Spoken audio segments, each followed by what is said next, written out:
কঠিন প্রশিক্ষণ আর দেশের সার্বভৌমত্ব রক্ষার মৌলিক প্রশিক্ষণ শেষ করলেন বাংলাদেশ সীমান্তরক্ষী বাহিনী বিজিবির নবীন সৈনিকরা। চট্টগ্রামের সাতকানিয়ায় বাইতুল ইজ্জতে নবীন সৈনিকদের সমাপনী কুচকাওয়াজ পরিদর্শন করেন বাহিনীটির মহাপরিচালক। সীমান্ত রক্ষায় সৈনিকদের দেন প্রয়োজনীয় দিক নির্দেশনা। বর্ডার গার্ড বাংলাদেশ সীমান্তের অতন্ত্র প্রহরী হিসেবে বাংলাদেশের ৪,৪২৭ কিলোমিটার দীর্ঘ সীমান্ত সুরক্ষার মহান দায়িত্ব অত্যন্ত দৃঢ়তা ও সফলতার সাথে পালন করে আসছে।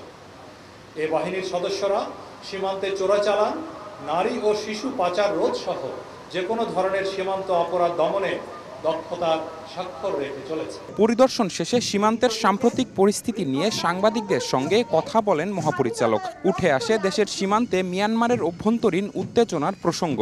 নগদের কাছে সব গ্রাহকই প্রিয়, তাই তো সারা দেশে ক্যাশ আউট চার্জ সবচেয়ে কম।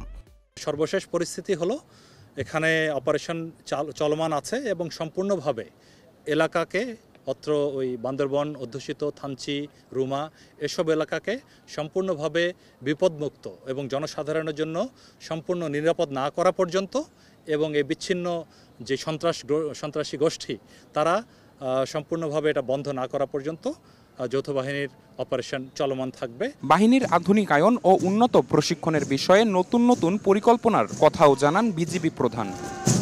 তরুণ রিক্রুটসদের স্বপ্ন পূরণ হলো আজকের এই সমাপনী কুচকাওয়াজের মাধ্যমে।